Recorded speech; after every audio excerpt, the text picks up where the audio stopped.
యేసుక్రీస్తు ప్రభుల వారి నామమున మీ అందరికీ శుభాభివందనాలు. మన బైబిల్ స్టడీ కొరకు యెషయా 41వ అధ్యాయం మనం చదువుతాం.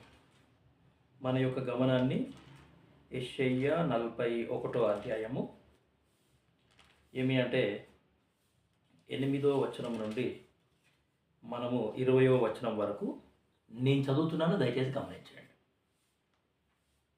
ప్రవక్త అయిన యెషయా రాసిన పుస్తకము 8వ వచనం నుండి 20వ వచనం వరకు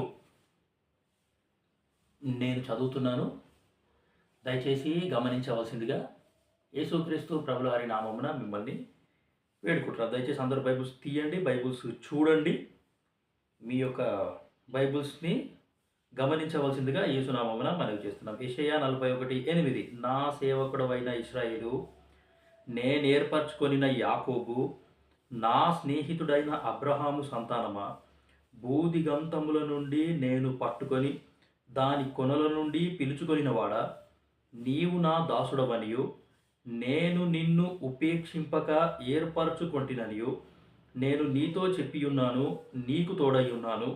భయపడకుము, నేను నీ దేవుడనై ఉన్నాను. దిగులు పడకుము, నేను నిన్ను బలపరుతును. నీకు సహాయం చేయువాడను నేనే. నీతి అను నా దక్షిణ హస్తముతో నిన్ను ఆదుకొందును. నీ మీద కోపపడిన వారందరూ సిగ్గుపడి విస్మయమొందెదరు. నీతో వాదించువారు మాయమై నశించిపోవుదురు.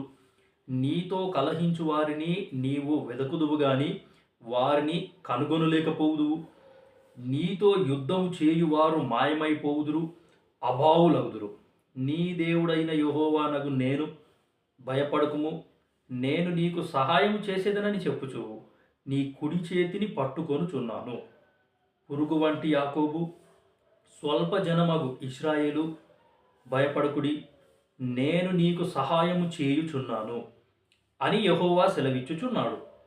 నీ విమోచకుడు ఇశ్రాయేలు పరిశుద్ధ దేవుడే. కక్కులు పెట్టబడి పదునుగల కొత్తదైన నురిపిడి మ్రానుగా నిన్ను నియమించియున్నాడు. నీవు పర్వతములను నూర్చుదువు, వాటిని పొడి చేయుదువు, కొండలను పొట్టువలే చేయుదువు. నీవు వాటిని గాలించగా గాలి వాటిని కొనిపోవును, సుడిగాలి వాటిని చెదరగొట్టును.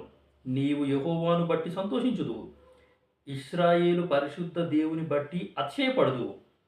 దీన దరిద్రులు నీళ్లు వెదకుచున్నారు, నీళ్లు దొరకక వారి నాలుక దప్పిచేత ఎండిపోవుచున్నది. యెహోవా అను నేను వారికి ఉత్తరమిచ్చెదను, ఇశ్రాయేలు దేవుడనైన నేను వారిని విడనాడను. జనులు చూచి యెహోవా హస్తము ఈ కార్యము చేసిననియు, ఇశ్రాయేలు పరిశుద్ధ దేవుడు దీని కలుగజేసిననియు తెలిసికొని మనస్కరించి స్పష్టముగా గ్రహించున్నట్లు చెట్లు లేని మెట్టల మీద నేను నదులను పారజేసేదను, లోయల మధ్యను ఊటలను ఉబుక చేసేదను. అరణ్యమును నీటి మడుగుగాను, ఎండిన నేలను నీటి బుగ్గలుగాను చేసేదను. నేను అరణ్యంలో దేవదారు వృక్షమును, తుమ్మ చెట్లను, గొంజి చెట్లను, తైల వృక్షమును నాటించెదను. అడవిలో తమాల వృక్షములను, సరళ వృక్షములను, నేరేడి వృక్షములను నాటెదను. చదువుకున్న ఈ యొక్క లేఖన భాగం దేవుడు మన ధ్యానం కొరకు ఆశీర్వదించుగాక. సో యెషయా పుస్తకం గురించి మనకు ఆల్రెడీ ఇంతకుముందే చాలా విషయాలు తెలుసు. ఈ యొక్క యెషయా పుస్తకం అంటే బైబిల్లో ప్రవక్తలు 2 రకాలు, పెద్ద ప్రవక్తలు అండ్ చిన్న ప్రవక్తలు. ఈ యొక్క యెషయా ప్రవక్త, ఈయన పెద్ద ప్రవక్తగా పిలువబడ్డాడు. సో ఈ యొక్క యెషయా పుస్తకం గురించి చెప్పాలంటే దీన్ని మినీ బైబిల్ అని కూడా అంటారు. ఎందుకంటే బైబిల్ మొత్తంలో, పరిశుద్ధ గ్రంథం మొత్తంలో 66 పుస్తకాలు ఉన్నాయి. ఈ యొక్క యెషయా పుస్తకంలో కూడా ఏమి అంటే 66 అధ్యాయాలు మనము చూస్తాం. సో ఇందులో 66 అధ్యాయాలు ఉన్నాయి. ఈ యొక్క యెషయా గ్రంథాన్ని ఏమంటారు అంటే మినీ బైబిల్ అని కూడా అంటారు. సరే, మినీ బైబిల్ అని అన్నాం.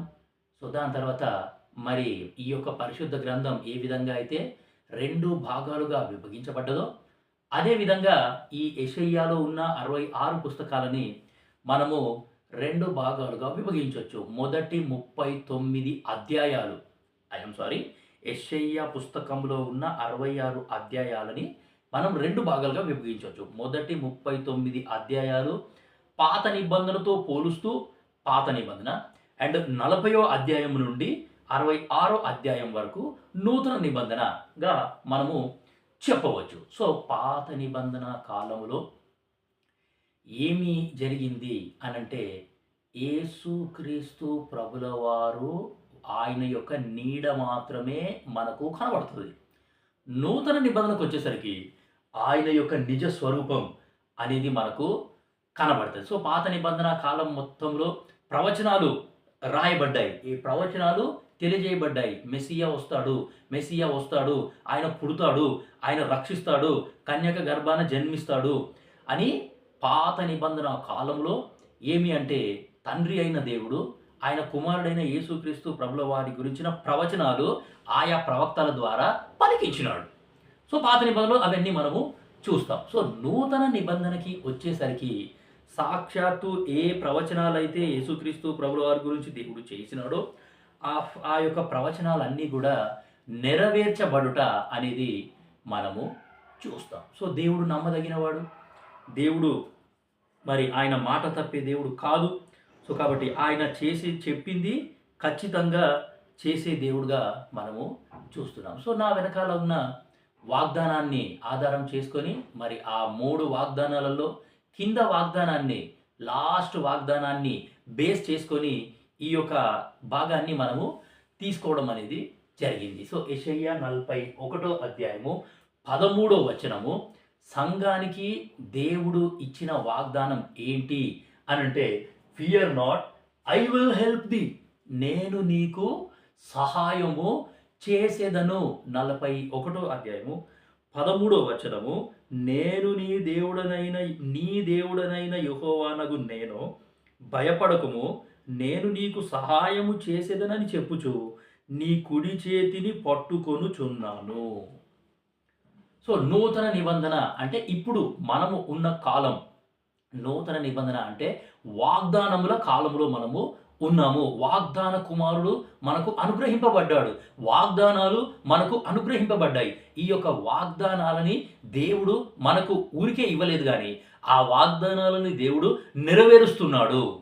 ఆ యొక్క వాగ్దానాలని దేవుడు ఏం చేస్తున్నాడు అంటే నెరవేరుస్తున్నాడు. సో, ఇక్కడ చాలా అద్భుతమైన వాగ్దానం దేవుడు మన సంఘానికి ఇస్తున్నాడు. ఏంటి అనంటే నీ దేవుడనైన యెహోవానగు నేను, భయపడకుము. సో, నేను నీ దేవుణ్ణి, నీకు నాకు సంబంధం ఉంది, మన ఇద్దరికి సంబంధం ఉంది. I am your God, you are my created. నేను మిమ్మల్ని సృజించినాను, మీకు నాకు సంబంధం ఉంది, మీరు నా పిల్లలు, నేను మీ దేవుణ్ణి. సో, కాబట్టి నేను సృష్టికర్తను, మీరు సృష్టింపబడ్డారు, నా చేత మీరు సృష్టింపబడ్డారు అని నీ దేవుడనైన యెహోవానగు నేను. దేవుడు మనకు ఇస్తున్న ధైర్యం, నేను ఉన్నాను, నీకు సహాయం చేయడానికి నేను ఉన్నాను. సో, భయపడకుము, నేను నీకు సహాయము చేసేదనని చెప్పుచు నీ కుడి చేతిని పట్టుకొనుచున్నాను. సో, దేవుడు ఎక్కడో దూరంగా ఉన్నాడని కాదు కానీ దేవుడు మన పక్కనే ఉన్నాడు, మనతోనే ఉన్నాడు, మన కుడి చేతిని పట్టుకున్నాడంటండి. సో, కాబట్టి ఆ దేవుడు నాతో ఉన్నాడు అంటే ఇంకా మనకు ఎంతో ధైర్యంగా మనకు ఉంటుంది. సో, దేవుడు శక్తిమంతుడు. ఆయన ఏమి అంటే యుద్ధాలు చేసేవాడు, యుద్ధాలు మాన్పేవాడు కూడా ఆయననే. సో, కాబట్టి నిజం చెప్పాలంటే యథార్థంగా ఇక్కడ 8వ వచనం నుండి 20వ వచనం వరకు మనం చదివినాము. ఈ వాగ్దానాలన్నీ, ఈ యొక్క మాటలన్నీ కూడా ఇశ్రాయేల్ ప్రజల గురించి దేవుడు సెలవిస్తున్న మాటలు. సో, ఈ యొక్క ఇశ్రాయేల్ ప్రజలని దేవుడు ఎంత అద్భుతంగా ప్రేమించినాడు, ఎంత బలంగా వాళ్ళని బలపరిచినాడు, ఎన్ని అద్భుత కార్యాలు, ఆశ్చర్య కార్యాలు వాళ్ళ మధ్యలో చేసినాడు, అవన్నీ మనం మరలా మనందరికీ బాగా తెలుసు.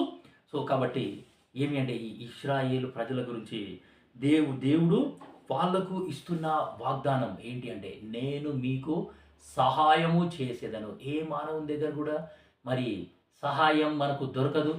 ఏ మానవుడు కూడా మనకు సహాయం అనేది చెయ్యరు. సో, ఇప్పుడు మనం చదువుకున్న ఈ సందర్భంలో ఏంటి అంటే, మన స్థానిక సంఘానికి ఉన్న వాగ్దానం కూడా ఉన్నది. అదే విధంగా ఈ యొక్క సందర్భంలో ఈ సంవత్సరం నా వాగ్దానం కూడా ఉన్నది. సో, కాబట్టి ప్రియమైన దేవుని బిడ్డలారా, మనకు దేవుడు వాగ్దానాలు అనుగ్రహించినాడు. ఈ వాగ్దానాలను బట్టి ఏమి అంటే ఎంతో ధైర్యంగా మనము ముందుకి సాగుతా ఉన్నాం. దేవుడు మనతో పాటే ఉన్నాడు. ఆ వాగ్దానాలు నెరవేర్చే దేవుడు మనకు తోడుగానే ఉన్నాడు. మనకు సహాయకుడుగానే ఉన్నాడు. సరే, చదువుకున్న ఈ యొక్క సందర్భానికి మనం వస్తే 13 వచనం మన సంఘానికి దేవుడిచ్చిన వాగ్దానం. అదేవిధంగా 16 వచనం నా వాగ్దానం ఈ సంవత్సరం. ఈ సంవత్సరం దేవుడు నాకు అనుగ్రహించిన వాగ్దానము 41:16. యెషయా 41:16 వచనం నేను చదువుతున్నాను. 15, 16 2 కలిపితే మనకు సందర్భం అనేది అర్థమవుతుంది. ఎటువంటి వాగ్దానం దేవుడు నాకిచ్చినాడు ఈ సంవత్సరం అనేది అర్థమవుతుంది. 41:15 కక్కులు పెట్టబడి పదును గల క్రొత్తదైన నురిపిడి మ్రానుగా నిన్ను నియమించియున్నాను. సో, కాబట్టి దేవుడు మనల్ని నియమించినాడట.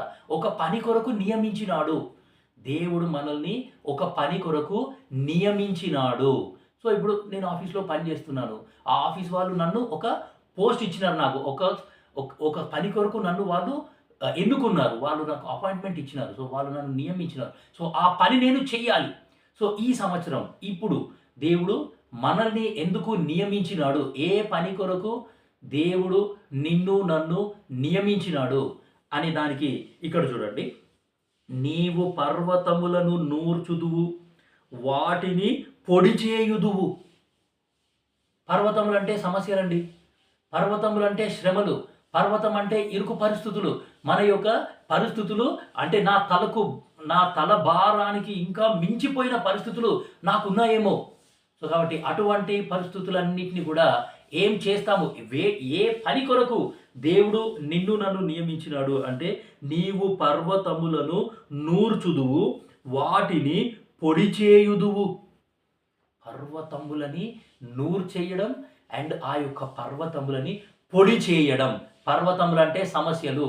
పర్వతములు అంటే ఇరుకు పరిస్థితులు. పర్వతములు అంటే అనారోగ్య పరిస్థితులు.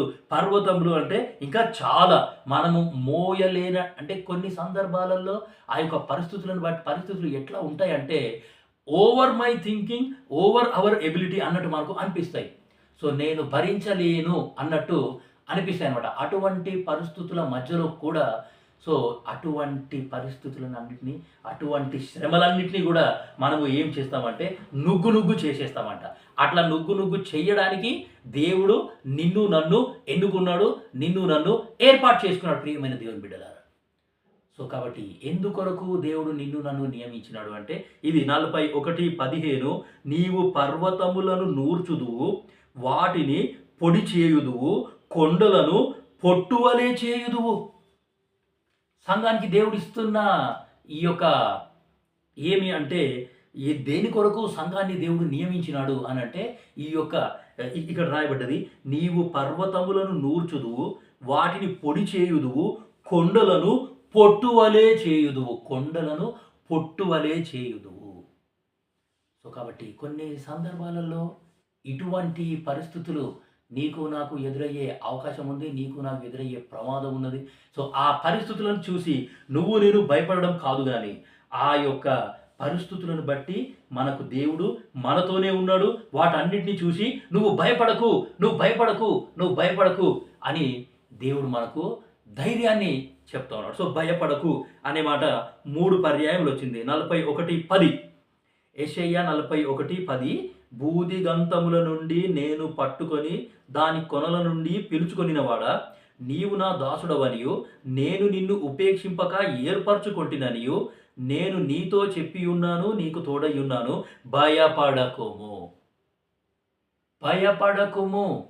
దాని తర్వాత 41:13 చూడండి. ఇందాక మనం చదివినాం, నీ దేవుడనైన యెహోవానగు నేను భయపడకుము. దాని తర్వాత 41:14 పురుగు వంటి యాకోబు, స్వల్ప జనమగు ఇశ్రాయేలు భయపడకుము. సో పర్వతముల లాంటి సమస్యలు నీకు నాకు ఎదురైన పర్వతం అంటే కొండల లాంటి గుట్టల లాంటి సమస్యలు మనకు వచ్చినా సరే ఏమి అంటే నువ్వు నేను భయపడకుండా ధైర్యంగా ఉండాలి. మనము ధైర్యంగానే మన ధైర్యాన్ని విడిచిపెట్టకూడదు అని దేవుడు ఇక్కడ మనకు సెలవిస్తా ఉన్నాడు. సో నా వ్యక్తిగత వాగ్దానం అండి, ఈ సంవత్సరం నా వ్యక్తిగత వాగ్దానం.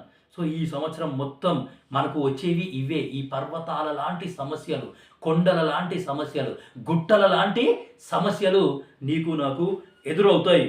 అంటే ప్రత్యేకంగా నాకు ఎదురవుతాయి అని ఇక్కడ దేవుడు మనకు సెలవిస్తా ఉన్నాడు. సో ఇటువంటి పరిస్థితులలో మరి నువ్వు నేను ఏం చెయ్యాలి? మరి కొండల లాంటి సమస్యలు వచ్చినప్పుడు, పర్వతముల లాంటి సమస్యలు, గుట్టల లాంటి సమస్యలు వచ్చినప్పుడు నువ్వు నేను చేయాల్సింది ఏంటి అంటే కీర్తన 97:5. ఎంత అద్భుతమైన వాగ్దానం ఉందో చూడండి అక్కడ. దేవుని వాగ్దానం కీర్తన 97వ అధ్యాయము 5వ వచనం, లేకపోతే కీర్తన 97:5. యెహోవా సన్నిధిని, సర్వలోకనాథుని సన్నిధిని పర్వతములు మైనము వలె కరుగుచున్నవి. ఎంత అద్భుతమైన దేవుని వాగ్దానం అండి.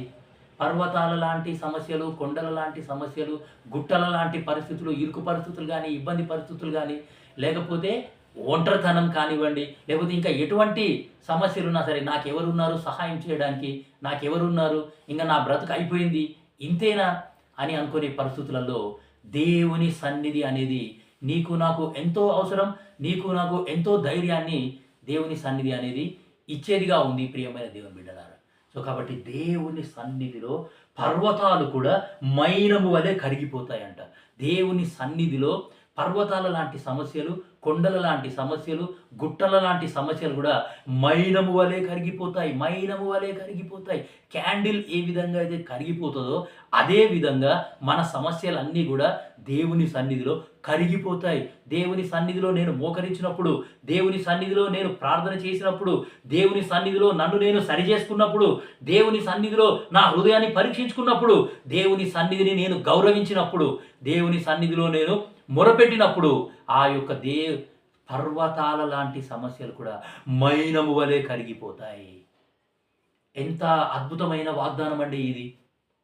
సో కాబట్టి ప్రియమైన దేవుని బిడ్డలారా, ఇట్స్ వెరీ వెరీ ఎసెన్షియల్. నీకు నాకు దేవుని సన్నిధి అనేది చాలా అవసరం. ఆ దేవుని సన్నిధిలో మన సమస్యలన్నిటినీ అన్నిటికీ పరిష్కారం అనేది దొరుకుతుంది. సో కాబట్టి మన సంఘానికి దేవుడు ఇచ్చిన వాగ్దానం 13వ వచనం, నీ దేవుడనైన యెహోవానగు నేను భయపడకుము, నేను నీకు సహాయము చేసేదనని చెప్పుచు నీ కుడి చేతిని పట్టుకొనుచున్నాను. నీకు సహాయము చేసేదనని చెప్పుచు నీ కుడి చేతిని పట్టుకొనుచున్నాను. దేవుడు మన కుడి చేతిని పట్టుకున్నాడండి. ఆయన మనతోనే ఉన్నాడు, మన సంఘంతోనే ఉన్నాడు. సో కాబట్టి సంఘానికి ఎన్ని శ్రమలైనా రానివ్వండి, అసలు ఈ లోకంలో సైతాన్ యొక్క మెయిన్ టార్గెట్ కూడా అదే. He will attack the church, he will attack the God's people, he will attack God's people. So he will attack God's word. దేవుని వాక్యాన్ని, దేవుని ప్రజలని, దేవుని మందిరాన్ని, దేవుని ఇంటిని వాడు అటాక్ చేస్తాడు. అయినా సరే నీకు నాకు దేవుడు ఇచ్చిన ధైర్యం ఏంటి అని అంటే ఆయన మనతోనే ఉన్నాడు.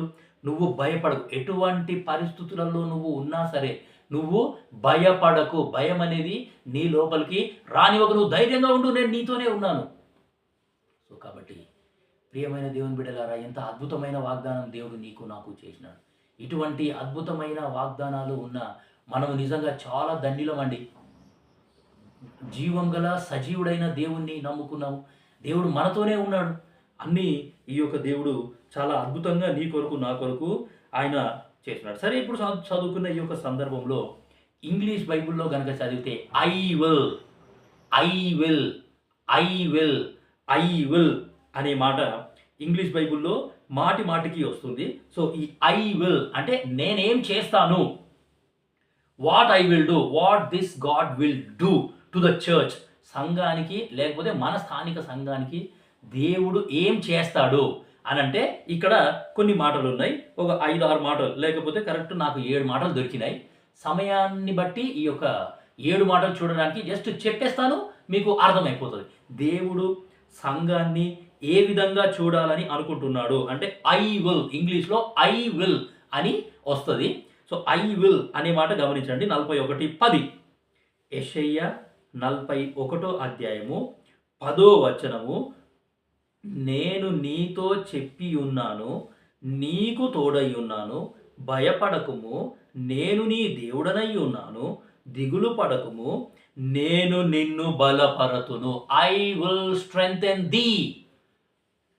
సంఘాన్ని దేవుడు బలపరచబోతున్నాడు. ఈ శ్రమల ద్వారానే, ఈ యొక్క ఇరుకు పరిస్థితుల ద్వారానే, ఈ యొక్క ఇబ్బందుల పరిస్థితుల ద్వారానే ఇటువంటి పరిస్థితులన్నీ దేవుడు అనుమతిస్తున్నాడు. ఎందుకు అనుమతిస్తున్నాడు అంటే టు స్ట్రెంగ్థెన్ us, మనల్ని బలపరచడానికి. ఐ విల్ స్ట్రెంగ్థెన్ థీ అని 41:10లో రాయబడ్డది. I will strengthen thee. దేవుడు మనల్ని బలపరుస్తున్నాడు, ఆత్మీయంగా బలపరుస్తున్నాడు.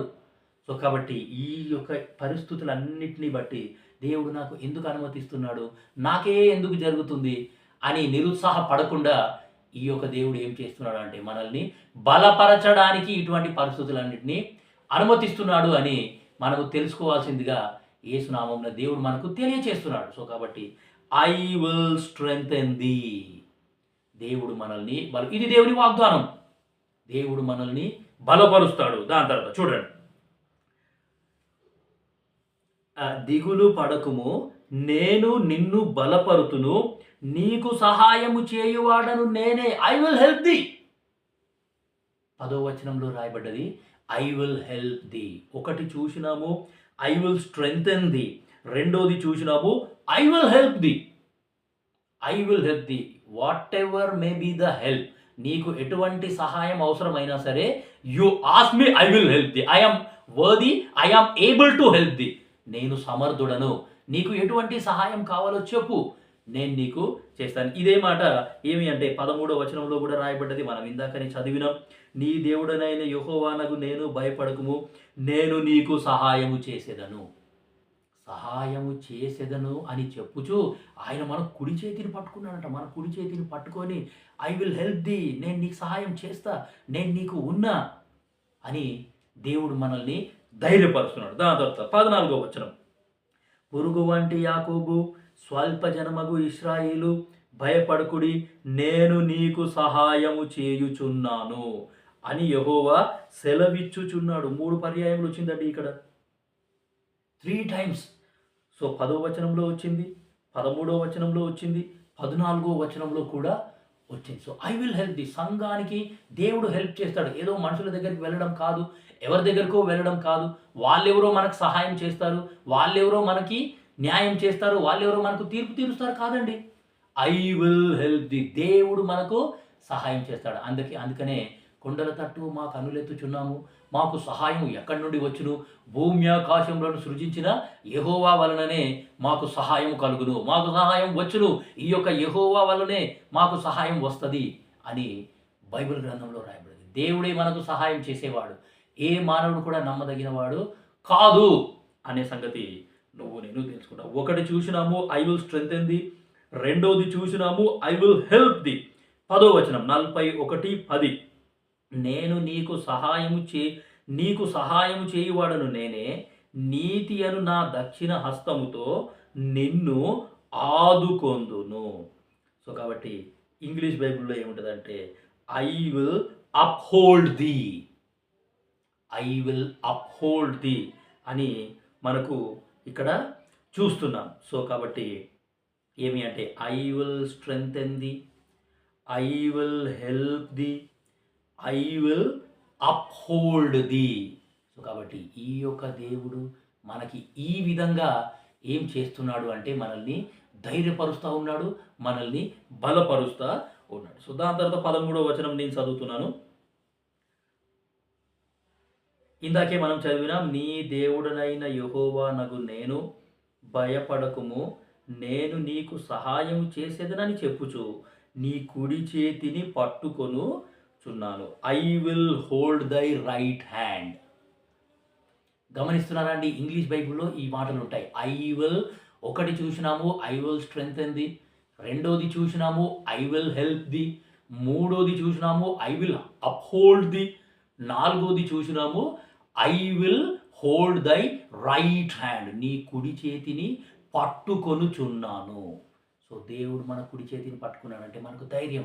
నాతో పాటే ఉన్నాడు. నేను ఒంటరివాణ్ణి కాదు.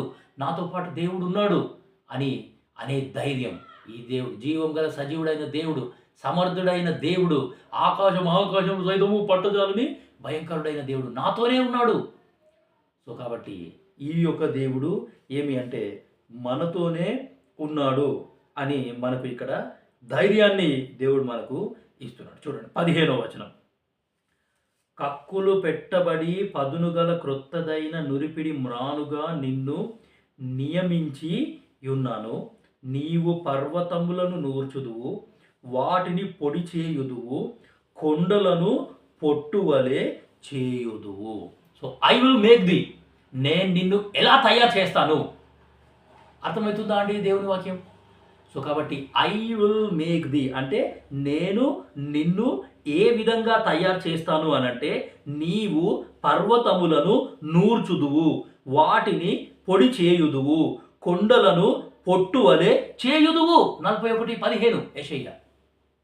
సో కాబట్టి ఐ విల్ మేక్ ది, దేవుడు మనల్ని ఏ విధంగా తయారు చేస్తాడు అంటే, ఇటువంటి పరిస్థితులు, ఇటువంటి శ్రమలని, ఇటువంటి ఇరుకులని, ఇటువంటి ఇబ్బందులని, ఎటువంటి ప్రాబ్లమ్స్ మనకు వచ్చినా, ఎటువంటి సమస్యలు వచ్చినా వాటన్నిటినీ నుగ్గు చేసేస్తామంట, మనం పొడి పొడి చేసేస్తామంట.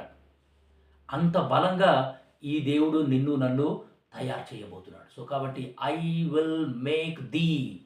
ఒకటి చూసినాము ఐ విల్ స్ట్రెంగ్థెన్ ది, రెండోది చూసినాము ఐ విల్ హెల్ప్ ది, మూడోది చూసినాము ఐ విల్ అప్హోల్డ్ ది, నాలుగోది చూసినాము I will hold the right hand, ఇప్పుడు ఐదోది చూసినాము ఐ విల్ మేక్ ది అంటే ఆత్మీయంగా మనల్ని అంత బలపరుస్తాడు ఈ దేవుడు.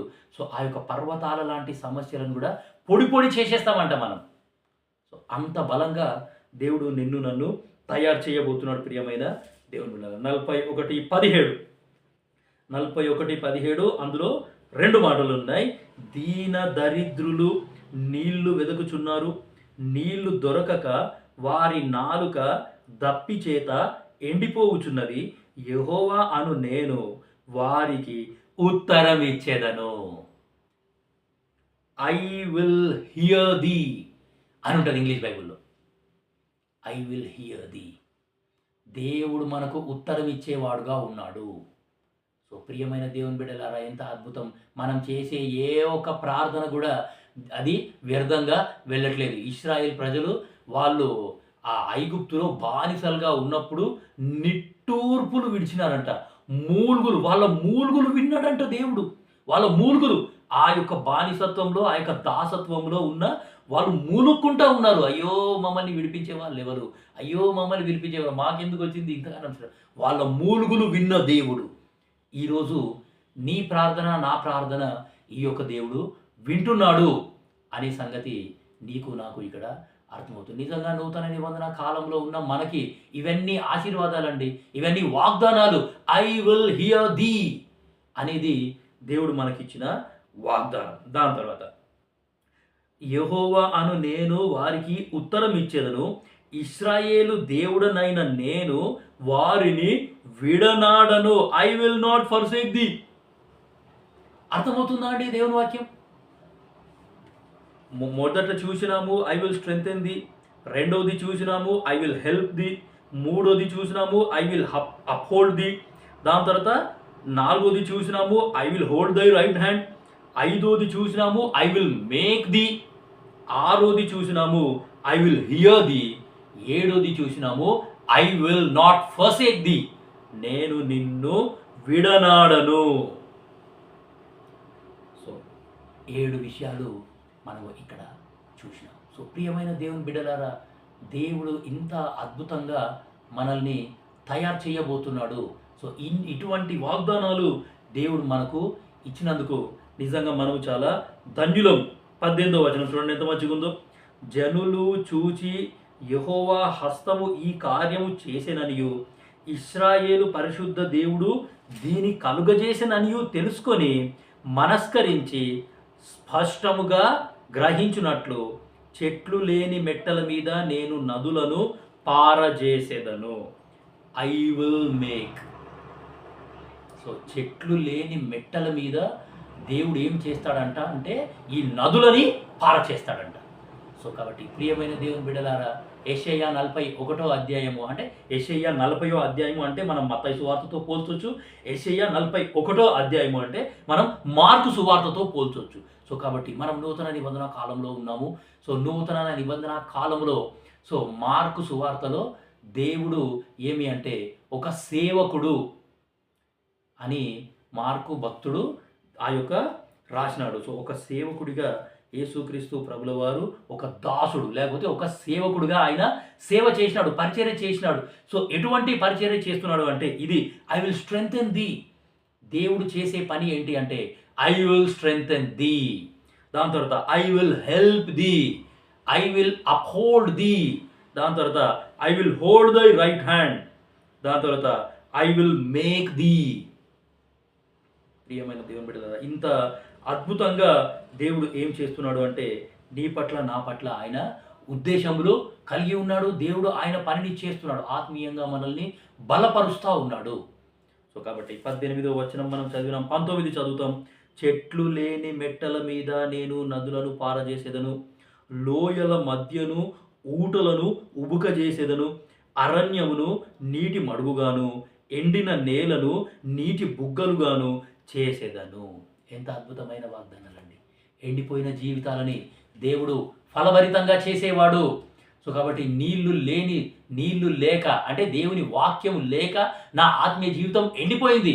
అటువంటి పరిస్థితులలో ఈ యొక్క దేవుడు మనతోనే ఉండి ఏమి అంటే ఆ ఎండిపోయిన ఆత్మీయ జీవితాలని, వాడిపోయిన ఆత్మీయ జీవితాలని మరలా ఆయన జీవింపజేస్తాను, ఉజ్జీవింపజేస్తాను అని అంటా ఉన్నాడు. ప్రియమైన దేవుని బిడ్డలారా, మరి సంఘానికి దేవుడు ఇచ్చిన వాగ్దానం 41:13 ఐ విల్ హెల్ప్ ది. ఆ వాగ్దానంలోనే ఈ సంవత్సరం నా వాగ్దానం కూడా ఉన్నది.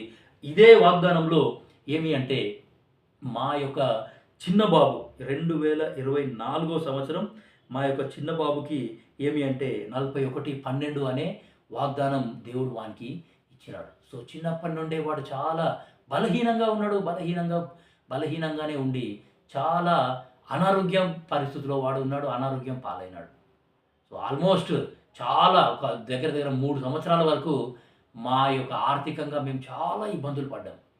సో కాబట్టి అయినా సరే దేవుడు వాడిని బలపరిచినాడు. సో కాబట్టి నీతో యుద్ధం చేయువారు మాయమైపోదురు, అభావులగుదురు. నీతో కలహించు వారిని నీవు వెదకుదువు గాని వారిని కనుగొనలేకపోవుదువు. సో ఇజ్రాయెల్ కంట్రీకి దేవుడు ఇచ్చిన వాగ్దానం. అందుకే ఆ ఇజ్రాయెల్ కంట్రీ, ఆ యొక్క బెంజమిన్ నెతన్యాహు కానివ్వండి, ఆయన దేశంలో ఉన్న ప్రజలు వాళ్ళు చాలా ధైర్యవంతులు. వాళ్ళతో కలహించు వారిని నీవు వెదకుదువు గాని వారిని కనుగొనలేకపోవుదువు. దేవుని వాగ్దానం అండి. నీతో కలహించువారు వెతుకుతావు కానీ కనబడకుండా పోతారంట వాళ్ళు. దేవుని వాగ్దానం అది నెరవేర్చబడబోతుంది రేపు. దాని తర్వాత నీతో యుద్ధము చేయువారు మాయమైపోదురు, అభావులగుదురు. ఎంత అద్భుతమైన వాగ్దానం దేవుడు ఇక్కడ దేవుని ప్రజలైనటువంటి వారికి మనకు ఇచ్చినాడు. సో ఈ వాగ్దానాలు కేవలం వాళ్ళకు మాత్రమే కాదు, ఈ వాగ్దానాలు మనకు కూడా వర్తిస్తాయి అనే సంగతి మనకు ఇక్కడ అర్థం. సో ఈ యొక్క స్టడీని మనం కంటిన్యూ చేస్తాం. సో రెగ్యులర్గా అటెండ్ అవ్వడానికి ప్రయత్నించండి. సో వీలైతే ఈ యొక్క యెషయా గ్రంథం 40వ అధ్యాయం నుండి ఇక్కడి వరకు అంటే నూతన నిబంధన కాలంలో ఉన్నాం కాబట్టి సో చూస్తాం. సో సమయాన్ని అనుకూలించి ఈ యొక్క స్టడీని మనము కంటిన్యూ చేయడానికి ట్రై చేస్తాం. సో కాబట్టి దయచేసి రెగ్యులర్గా ఉండండి, ఇది మిస్ అవ్వకండి. సో మనము వాక్యం నేర్చుకునేది కూడా బైబిల్ స్టడీలోనే మనం వాక్యం అనేది నేర్చుకుంటాం. సో 7 సంగతులు మనము చూడడానికి ప్రయత్నం చేసినాం. సో ఎటువంటి పరిస్థితులలో ఈ యొక్క మాటలు రాస్తున్నాడు, మరి ఈ యొక్క యెషయా ప్రవక్త ఆయన ఎట్లా పరిచర్యలోకి వచ్చినాడు, ఆయన ఏ విధంగా పరిచర్య చేసినాడు, ఆయన ఎవరు, అసలు దేవుని పిలుపుని ఎట్లా అందుకున్నాడు, దేవుని స్వరం ఎట్లా విన్నాడు, చాలా విషయాలు ఇంకా ఇక్కడ ఉన్నాయి. సో సమయాన్ని అనుసరించి సమయానుకూలంగా ఏం చేస్తామంటే ఈ యొక్క స్టడీని మనము కొనసాగించడానికి ప్రయత్నం చేస్తాం. సో కాబట్టి దయచేసి రెగ్యులర్గా ఉండండి, రెగ్యులర్గా అటెండ్ అవ్వడానికి ప్రయత్నించండి. సో ఏ కూడిక కూడా మిస్ అవ్వకండి. సో ఈ యొక్క పఠనాన్ని దేవుడు మన కొరకు దీవించుగాక. Will continue this study. మోకరించండి, ప్రార్థన చేస్తాం. దేవుడి వాక్యాన్ని దీవించును.